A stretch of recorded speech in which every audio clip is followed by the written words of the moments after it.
जो सत्य के रास्ते पर चलता है वह रास्ता एक ना एक दिन भगवान के द्वार तक हमें और आपको पहुंचा ही देता है। सत्य का रास्ता ही ईश्वर तक जाता है, दूसरा कोई रास्ता नहीं है। आप झूठ लाख बोल दो, लेकिन झूठ बोलने से ना आपको ही शांति मिलेगी, ना तो आपको ये लोक बनेगा ना परलोक बनेगा। सत्य बोल के हार जाना अच्छा है, पर झूठ बोल के जीत जाना अच्छा नहीं है। झूठ बोल के जीत जाने से अच्छा है सच बोल के हार जाइए। कम से कम आप सत्य के साथ तो रहेंगे। जीवन में झूठ का साथ नहीं देना चाहिए। हमें किसका साथ देना है मेरी माँ? सत्य का। अच्छा, आप में से कितने लोग हैं जो सत्य बोलते हैं? कभी झूठ ना बोला करो। कभी साल में एक बार, 2 साल में एक बार, 10 साल में एक बार झूठ बोल दिया तो माफ है। माफ तो नहीं है पर कम मात्रा है, ठीक है। 1 लीटर दूध में यदि आपने 2 बूंद पानी मिला दिया तो कोई फर्क नहीं पड़ता। 1 लीटर दूध में 2 बूंद पानी मिला दिया कोई फर्क पड़ेगा, पर 1 लीटर दूध में 1 लीटर ही पानी मिला दिया तो फर्क पड़ेगा। जीवन में 2-4 बार झूठ बोल दिया तो कोई फर्क नहीं पड़ता। छोटा सा पाप है, नष्ट हो जाएगा तुम्हारे पुण्य से, पर पाप ही पाप है तो दंड ज्यादा होगा। इसलिए झूठ की मात्रा कम कर दीजिए। असत्य की, एक सज्जन बोले महाराज जी हम सच बोलेंगे तो हमारा बिजनेस ही नहीं चलेगा, हमारा व्यापार ही नहीं चलेगा, हमारी दुकान ही नहीं चलेगी। हमने कहा भाई जब झूठ बोलने से तेरी दुकान इतनी चलती है तो सोच तू सत्य का सहारा लेगा तो और कितनी दुकान चलेगी तेरी। यदि झूठ तुझे इतना आगे ले गया तो सोच सच तुझे कितना आगे ले जाएगा। पर विडंबना तो यह है, लोगों को झूठ पर तो भरोसा है पर सत्य पे भरोसा नहीं। और मैं आपसे एक निवेदन करूंगा कि जीवन में सत्य ही आपको आगे ले जाएगा। यदि झूठ की इमारत आपने बना रखी है तो झूठ की इमारत बहुत जल्दी धराशायी हो जाती है, क्योंकि वह मजबूत नहीं होती। सत्य की नींव बड़ी मजबूत होती है मेरी माँ। सत्य के रास्ते पर चलोगे तो सदियां गुजर जाएंगी, समाज तुम्हें पूजना बंद नहीं करेगा। यदि झूठ के रास्ते पर चलोगे, रावण झूठ के रास्ते पर चलता था, राम जी सत्य के रास्ते पर चलते थे। सत्य के रास्ते पर चलते थे तो लोग मंदिर बना के पूजते हैं, और झूठ के रास्ते पर रावण चलता था तो गली गली पुतले जलाए जाते हैं। यह है झूठ का परिणाम। तुम बोलोगे झूठ, परिणाम क्या होगा? वर्तमान को ना देखो, इस वर्तमान में किए गए कर्म का परिणाम क्या होगा उस पर तो दृष्टि डालो। जो आज है, जो तुम आज अच्छा या बुरा कर रहे हो, इसका भविष्य क्या है, कल क्या होना है इसका, उस पर दृष्टि डालना जरूरी है। भविष्य को देखना भी जरूरी है। हाँ, कहां देखना चाहिए भविष्य को? रावण ने यदि ये सोचा होता कि मेरे जैसा पंडित, मेरे जैसा ज्ञानी, यदि मेरे जैसा ज्ञानी सीता को चुराएगा तो समाज में संदेश क्या जाएगा, मैसेज क्या जाएगा। रावण ने यदि इस बात पे थोड़ा सा विचार किया होता तो शायद रावण ये गलती ना करता, शायद रावण के पुतले ना जलाए जाते। आप कोई भी काम करने के पहले एक बार आने वाले भविष्य को जरूर झांक कर देखिएगा। कहीं लोग आपको आने वाले भविष्य में गालियां तो नहीं देंगे। ओसामा नाम का एक व्यक्ति था जो मारा गया, लादेन। उसने कितना अपराध किया, कितने निर्दोष लोगों को मारा। क्या हुआ? आज तक लोग उसे गालियां देते हैं, आज तक उसके नाम पर किसी ने आंसू नहीं बहाए होंगे। देखो, मरना तो सबको है मेरी माँ, आपको भी मरना है, मुझे भी मरना है। अब निर्णय ये करना है कि झूठ बोल के मरना है कि सत्य बोल के मरना है, रावण बन के मरना है कि राम बन के जाना है, ये आपका निर्णय है। आप देख लीजिए। इसलिए गलत मार्ग ना अपनाइएगा, वह आपके लिए बहुत हानिकारक है। अच्छा तो लगता है, खुजली जब होती है खुजलाने में बड़ा अच्छा लगता है, बहुत अच्छा लगता है, लेकिन जो उसकी जलन होती है ना खुजलाने के बाद, वो बड़ी दर्दनाक होती है।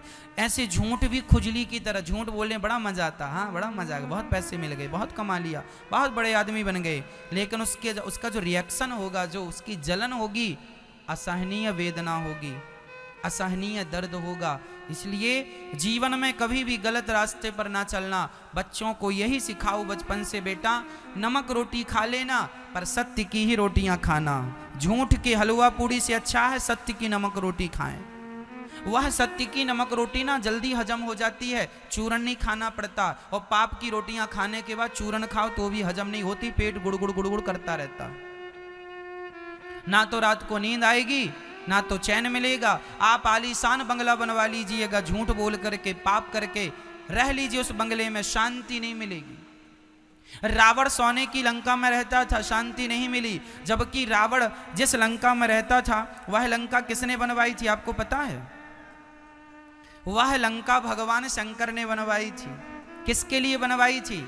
अपने लिए। पार्वती ने कहा कि पहाड़ में रहते रहते बहुत दिन हो गए, थोड़ा सा सबने घर बनवा लिया, हाँ सब सेटल हो गए, थोड़ा आप भी घर पर बनवा लीजिए, हम लोग भी वहाँ थोड़ा अच्छे से रहें, परिवार की तरह लगे कि हाँ हम लोग भी अच्छे से रहते हैं, यहाँ पहाड़ में पड़े रहते हो। शंकर जी ने कहा पार्वती की इच्छा है तो एक बढ़िया सा घर बनवाते हैं। ओ शंकर जी ने कृपा की और सोने की लंका बनवा दी शंकर जी ने। और गृह प्रवेश, अब घर बनाया तो गृह प्रवेश के लिए पंडित जी, तो शंकर जी बोले इस समय बढ़िया पंडित जी रावण ही हैं। रावण को बुलाया, आओ पंडित जी जरा गृह प्रवेश कराओ। तो रावण ने गृह प्रवेश कराया। शंकर जी ने कहा बताओ दक्षिणा में क्या चाहिए? लंका। रावण बोला ये लंका बड़ी अच्छी, जो आपका घर है आप क्या करेंगे, आप तो अवगढ़दानी है, आप जहां रहते थे वहीं रहिए, ये हमें दे दीजिए। पार्वती ने बोला हे भगवान कैसा पंडित है, गृह प्रवेश में घर ही मांग लिया। तो माता पार्वती, शंकर जी बोले अब तो दे दिया हमने। पार्वती से कहा चलो वहीं जहां थे।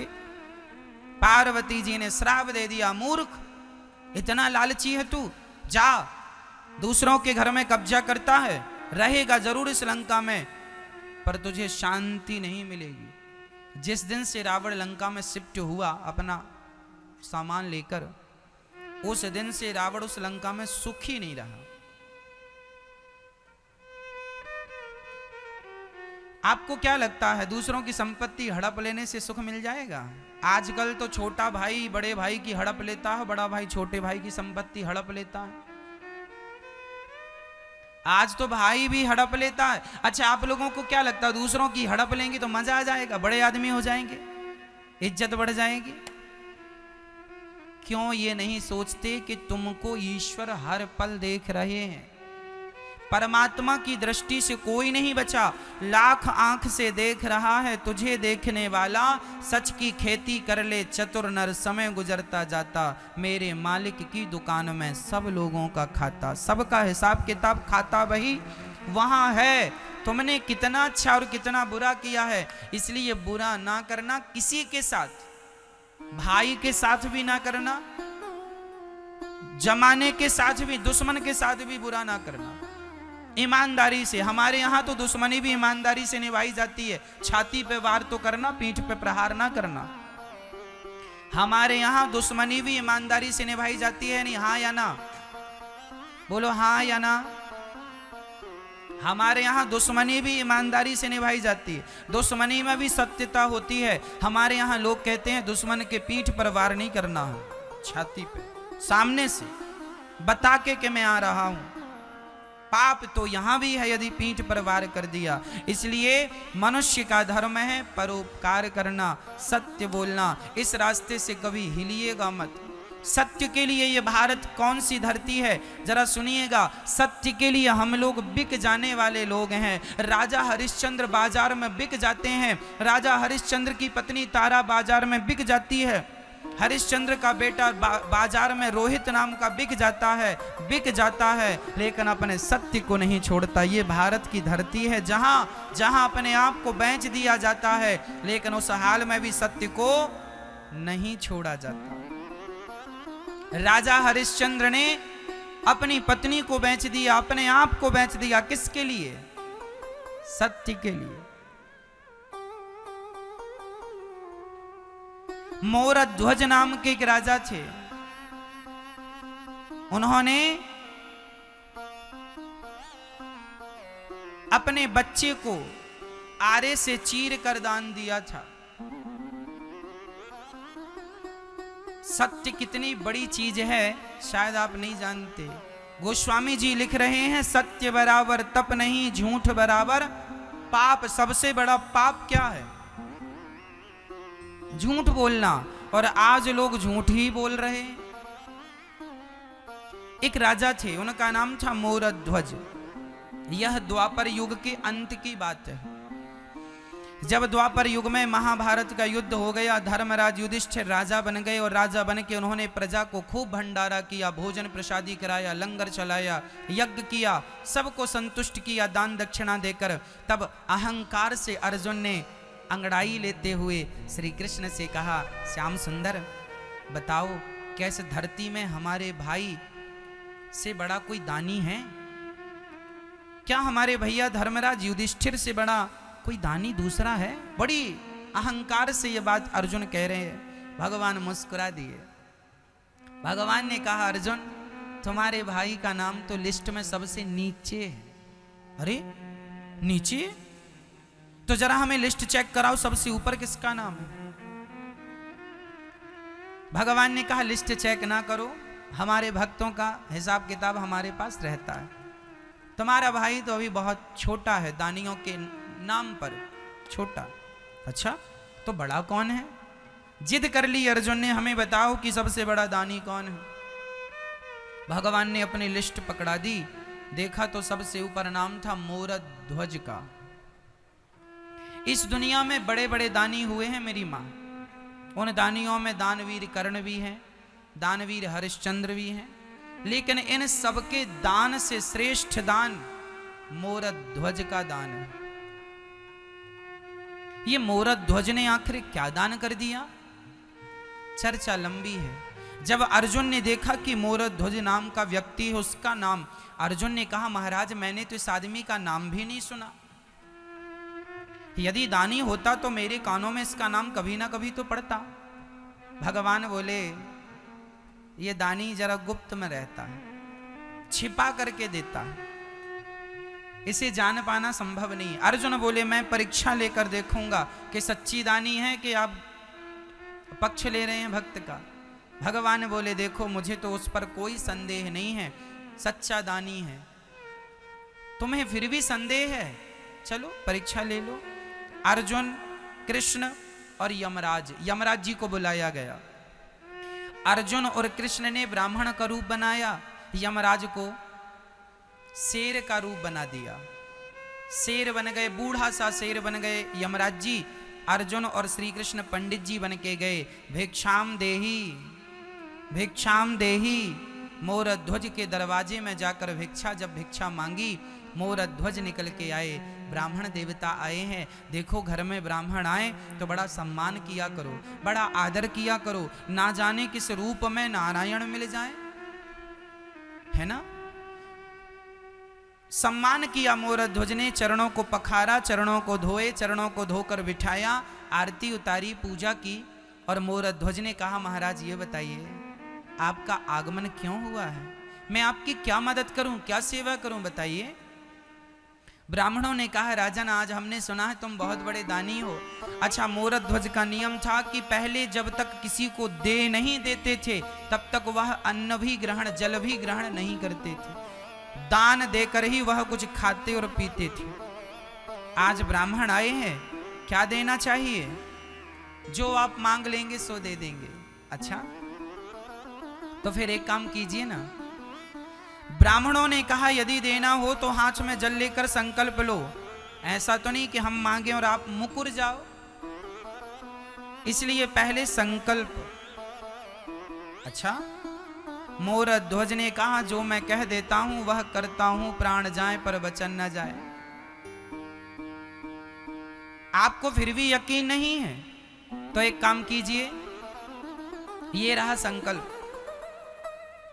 हाथ में जल लेकर के संकल्प कर दिया, जो आप कहेंगे मैं दूंगा। संकल्प छूट गया। अब ब्राह्मणों ने कहा, मोरध्वज आपने संकल्प दे दिया है, जो मांगूंगा दोगे।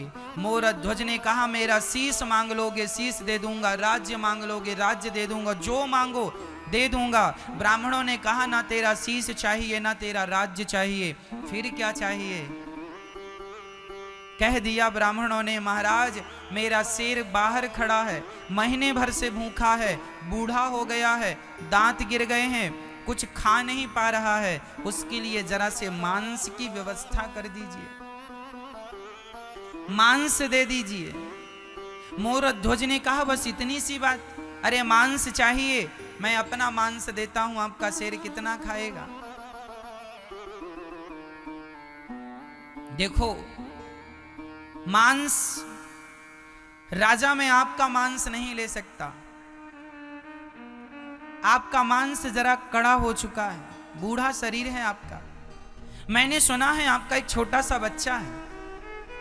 अच्छा, मोरध्वज का एक ही बेटा था, नाम था ताम्रध्वज। अभी केवल 6 साल की आयु थी, 5 से 6 साल का बालक था, छोटा सा था। बहुत पूजा पाठ करने के बाद, बहुत प्रार्थनाएं करने के बाद विधाता ने यह बेटा दिया था।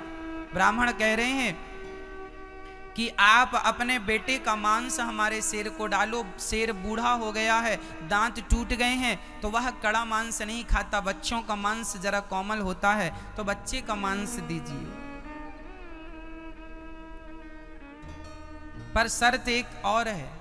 क्या शर्त है? बोले, हमारे शेर के दांत नहीं है तो वह मांस फाड़ नहीं सकता, तो आपको ही अपने बच्चे के टुकड़े टुकड़े करने होंगे, आपको बच्चे को फाड़ कर देना होगा, क्योंकि वो तो फाड़ नहीं सकता, उसके तो दांत टूटे हैं। अब तो मोरध्वज के पांव के नीचे से जमीन खिसक गई, परंतु वचन दिया था। मोरध्वज के सामने सबसे बड़ा संकट यह था कि यदि मैं बेटे को जबरदस्ती पकड़कर मार डालता हूं तो बाल हत्या लगेगी, किसी को भी मारना हत्या है। यदि मैं बच्चे को मार देता हूं तो हत्या लगेगी, और नहीं देता तो जो मैंने वचन दिया है वचन मिथ्या हो जाएगा। धर्म संकट में पड़ गए मोरध्वज। तभी उनका वह नन्हा सा बालक 5 वर्ष का दौड़ा दौड़ा आया, पिताजी मैंने सब सुन लिया, आप यही सोच रहे हैं ना कि मेरी मर्जी है या नहीं? पिताजी ये लो मैं खड़ा हो गया। अरे वह पुत्र कैसा जो अपने पिता के धर्म को ना बचाए। यदि मेरे द्वारा आपका धर्म बचता है, पुत्र के द्वारा पिता का धर्म बचता है, तो यही पुत्र का धर्म है कि वह पिता का धर्म बचाए, इसीलिए उसका जन्म होता है। मैं आपके धर्म की रक्षा के लिए मैं अपने प्राणों का बलिदान दे सकता हूं पिताजी, आपका वचन मिथ्या ना हो। यदि आज आपका वचन टूट गया तो आपका धर्म चला जाएगा, और बेटे के रहते बाप का धर्म चला गया तो बेटे का होना व्यर्थ है। अरे पिता के धर्म की रक्षा पुत्र ना करेगा तो कौन करेगा? बेटा खड़ा हो गया, आरे की व्यवस्था की गई। जब रानी को पता चला मोरध्वज की पत्नी को कि बच्चे को आरे से चीरना है, आरा जो लकड़ी को चीरता है आरा, ताम्रध्वज खड़ा है, एक तरफ रानी एक तरफ राजा। रानी के तो हाथ कांप रहे हैं, कौन सी मां होगी जो अपने बच्चे के शरीर में आरा चलाएगी? मां थर थर कांपने लगी, रोने लगी, बच्चे को हृदय से लगा लिया, चूमने लगी, गालों को माथे को चूम कर हृदय से लगा लिया। बेटा ये क्या हो रहा है? तब ब्राह्मणों ने कहा, देखो देवी समय कम है, शेर भूखा है, जल्दी से आरा चलाओ, यदि तुम अब आंसू बहाओगी तो हम यहां से चले जाएंगे, और हम चले गए तो इनका दिया हुआ वचन मिथ्या हो जाएगा। इनका सत्य आज तक टूटा नहीं, इनका वचन आज तक टूटा नहीं, और यदि आप आंसू बहाओगी तो कहीं आपके आंसुओं के कारण आज इनका वचन टूट ना जाए, मोरध्वज का वचन न टूट जाए। रानी ने अपनी आंखों के आंसू पोंछे, बेटे को बीच में खड़ा किया, बेटे ने मां की तरफ देखा, मां पुत्र की रक्षा मत करो, मां धर्म की रक्षा करो। यदि आज पिता का वचन टूट गया, पिताजी ने जन्म से लेके आज तक कभी झूठ नहीं कहा, यदि मेरा बलिदान नहीं दिया आपने, तो पिता का पहली बार वचन टूट जाएगा। और मैं आपसे कहता हूं मां, पुत्र मर जाएगा तो फिर वापस आ सकता है, पुत्र चला जाएगा तो वापस आ सकता है, पर धर्म चला गया तो वापस नहीं आएगा। इसलिए पुत्र की रक्षा नहीं, आज धर्म की रक्षा कीजिए। धर्मो रक्षति रक्षिता। खड़ा हो गया बेटा, सिर पे आरा रखा गया, एक तरफ रानी ने एक तरफ राजा ने पकड़ा और बस आरा चलाने ही जा रहे थे कि उस नन्हे से बच्चे ने आवाज लगाई, माँ एक पल के लिए रुक जाओ। दौड़ कर गया, रुई लेकर आया, माँ के कान में रुई लगा दिया, पिता के कान में रुई। माँ ने कहा, पुत्र ये रुई कान में क्यों? माँ जब आप आरा चलाओगी ना तो मैं चीखूंगा, चिल्लाऊंगा, शायद मैं दर्द के कारण बहुत जोर से चीखूं और मेरी चीख यदि आपके कानों में चली गई तो आप आरा चलाना बंद कर दोगी माँ। और आरा चलाना बंद कर दिया तो पिता का धर्म संकट में पड़ जाएगा। इसलिए कानों में रुई लगा रहा हूं कि मैं कितना भी चीखूं, कितना भी चिल्लाऊं, पर आप आरा चलाना बंद मत करिएगा। कान में रुई लगा दिया, खड़ा हो गया, आरा चलाना स्टार्ट किया। खून की पिचकारियां दीवारों में जाने लग गईं। माँ के माथे पे खून आने लगा बच्चे का, पिता के माथे पे खून आ गया, चारों तरफ रक्त ही रक्त बिखर गया। और देखते ही देखते वह बच्चा 2 भागों में फट गया। सिर से आरा चलाया, 2 भागों में फट गया। ब्राह्मणों ने कहा, इसका दाहिना अंग ले जाकर मेरे शेर को डाल दो और इसका बायां अंग ले जाकर गटर में फेंक दो। जब ये गटर की बात आई तो मां की आंखों में आंसू आ गए। ब्राह्मणों ने कहा, आपसे मना किया था कि रोना नहीं है। महाराज मैं इसलिए नहीं रो रही हूं कि पुत्र चला गया। फिर क्यों रो रही हो? महाराज इसका एक भाग आपने शेर को डालने को कहा, दूसरा फेंकने को। एक खाएगा तो दूसरा भी खिला दीजिए, कम से कम बच्चे का पूरा शरीर किसी के काम तो आएगा, गटर में यूं ही पड़ा रहेगा। इसका एक अंग आपके काम आ गया, इसका दूसरा अंग आपके काम नहीं आ सका, इसलिए मेरी आंखों में आंसू आ गए। ब्राह्मणों ने कहा, अच्छा ठीक है। भगवान श्री कृष्ण ने कहा, हमें भूख लगी है, जाओ भोजन बनाओ।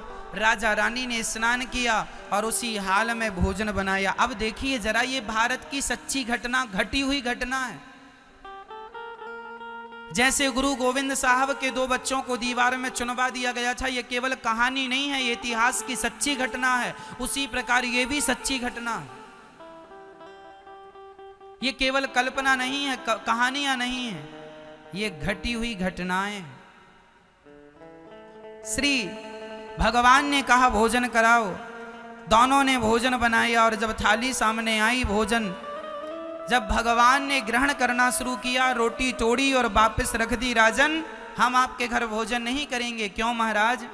आप हत्यारे हैं और हत्यारों के घर हम भोजन नहीं करते। हत्यारे? हमने कौन सी हत्या की? अभी अभी आपने बच्चे को मारा है, मेरे आंखों के सामने सिर पर आरा चलाया। महाराज वो तो आपने कहा था, हमने कहा था तो बच्चे को मार डालोगे? महाराज सत्य के लिए, अरे अच्छा, अपने सत्य के लिए बच्चे की जान ले ली? तुम हत्यारे हो, कुछ भी कहो, हम तुम्हारे घर भोजन नहीं करेंगे, जा रहे हैं। और ब्राह्मण जब जाने लगे, मोर ध्वज रोने लगे। पहली बार मेरे द्वार से कोई ब्राह्मण भूखा जा रहा है, पहली बार मेरे दरवाजे से कोई ब्राह्मण नाराज होकर जा रहा है। महाराज, आपके दरवाजे से जब कोई भूखा चला जाता है तो वह भूखा व्यक्ति आपका सारा पुण्य अपने साथ लेकर चला जाता है। कोशिश कीजिएगा कि आपके दरवाजे से कोई भूखा ना जाए। यही हम गृहस्थ लोगों का परम धर्म है, अतिथि देवो भव। मोर ध्वज ने भगवान की तरफ देखा, हे विधाता, यदि मैंने आज तक किसी का अपनी वाणी से, अपने मन से, अपने कर्म से दिल ना दुखाया हो, तो हे विधाता, मुझ में ये कलंक लगा झूठा कि मैंने पुत्र की हत्या की है। हे विधाता मुझे इस कलंक से बचा लो। मैं सब सह सकता हूँ पर अपने माथे पे कलंक नहीं सह सकता। हे विधाता मेरा पुत्र मुझे लौटा दो। यदि नहीं लौटाया तो जमाना सच कहेगा, सच्ची यही कहेगा कैसा पिता था, उसने अपने पुत्र को मार डाला। बेटा ताम्रध्वज, बेटा एक बार तू जिंदा होकर अपने पिता के धर्म को बचा ले। और ये कहकर मोरध्वज मूर्छित होकर गिर पड़े। तभी अंदर से दौड़ता हुआ वही बालक, वही ताम्रध्वज ज्यों का त्यों लौट कर आ गया। पिताजी मैं मर कर भी आपका धर्म बचाऊंगा, और आपके धर्म के लिए जिंदा होना पड़ा सो मैं जिंदा होकर भी आपके धर्म को बचाऊंगा। दौड़ कर आ गया और अपने पिता के हृदय से लग गया। पिता ने देखा तो ना वहाँ कोई शेर था ना कोई ब्राह्मण थे, वहाँ तो भगवान श्री कृष्ण खड़े थे और अर्जुन आंखों में आंसू लिए खड़े थे। अर्जुन मोरध्वज के चरणों में गिर पड़े, महाराज क्षमा कर दो, सच्ची कहा था भगवान ने कि आपके जैसा दानी कोई नहीं है। अरे धन का दान बड़ा नहीं है, शरीर का दान बड़ा नहीं है, अपना माथा भी अपना सिर भी काट के चढ़ा देना बड़ा नहीं है, लेकिन अपने पुत्र का दान, अरे पुत्र का दान करना भी बड़ी बात नहीं है। पर पुत्र का दान इस प्रकार आरे से चीर कर कोई पिता दे सकता है तो केवल मोरध्वज हैं। मोरध्वज की आंखों में आंसू आ गए। भगवान से कहा प्रभु आप हैं, क्या आपको मुझ पर विश्वास नहीं था कि मैं आपके कभी सत्य को टूटने नहीं देने वाला हूं? भगवान ने मुस्कुराते हुए कहा मोरध्वज यदि मैं जमाने से कहता कि तू सबसे बड़ा दानी है, तुझे कोई दानी नहीं स्वीकार करता, पर आज तूने सिद्ध करके बता दिया कि तेरे जैसा दानी ना भूतो ना भविष्यति, ना हुआ था ना कभी होगा। इसलिए मोरध्वज का नाम दानियों में सर्वश्रेष्ठ दानियों की लिस्ट में इनका नाम। अपने बच्चे को वारे से चीर कर दे दिया, लेकिन धर्म को नहीं जाने दिया, सत्य को नहीं जाने दिया। अब यहां मैं आपको एक सारांश सुनाता हूं। मोरध्वज ने किसकी रक्षा की? धर्म की। मोरध्वज ने किसकी रक्षा की? और धर्म की रक्षा जब उन्होंने की तो उनका मरा हुआ बेटा जिंदा हो गया कि नहीं? मरे हुए बेटे को जिंदा किसने किया? जब आप धर्म की रक्षा करते हैं तो वही धर्म जिसकी आपने रक्षा की वही धर्म आपकी भी रक्षा करता है। धर्मो रक्षति रक्षिता। यदि आप धर्म की रक्षा नहीं करेंगे तो धर्म भी आपकी रक्षा नहीं करेगा। सत्य की रक्षा आप करेंगे तो सत्य भी आपकी रक्षा करेगा। इसलिए सत्य के रास्ते पर चलना है। ये भारत वही भारत है, ये मिट्टी वही मिट्टी है जहां सत्य के लिए मर गए, मिट गए, लेकिन सत्य को नहीं जाने दिया। इसलिए प्रार्थना करता हूं 1000, 2000, लाख, 2 लाख, 10 लाख के लिए झूठ ना बोला करो। 10 लाख भी तुम झूठ बोल के कमा लोगे तो 10 लाख 10 दिन में खत्म हो जाएगा, लेकिन जो झूठ बोल के 10 लाख कमाया है वो 10 जन्मों में भी खत्म होने वाला नहीं। वह झूठ का परिणाम मिलेगा और वह दंड भोगना पड़ेगा। पैसे खत्म हो जाते हैं मां, पर पाप खत्म नहीं होता। पापों का दंड तो हमें भोगना ही पड़ता है। बच्चों को सिखाइए कि वह झूठ ना बोला करें, असत्य ना बोला करें, सदा सत्य का सहारा लिया करें, आश्रित सत्य का आसरा लिया करें। सत्य की शरण में जो रहता है, सत्य कौन? ब्रह्म सत्यम। सत्य मीन्स ईश्वर। जो सत्य की शरण में है वही भगवान की शरण में है, जो सत्य की शरण में नहीं वह भगवान की शरण में भी नहीं। सत्य मीन्स ईश्वर, सत्य मीन्स कृष्ण। कृष्ण ही सत्य है। तो आप सत्य बोलते हैं मतलब आप कृष्ण का आश्रय लिए हैं।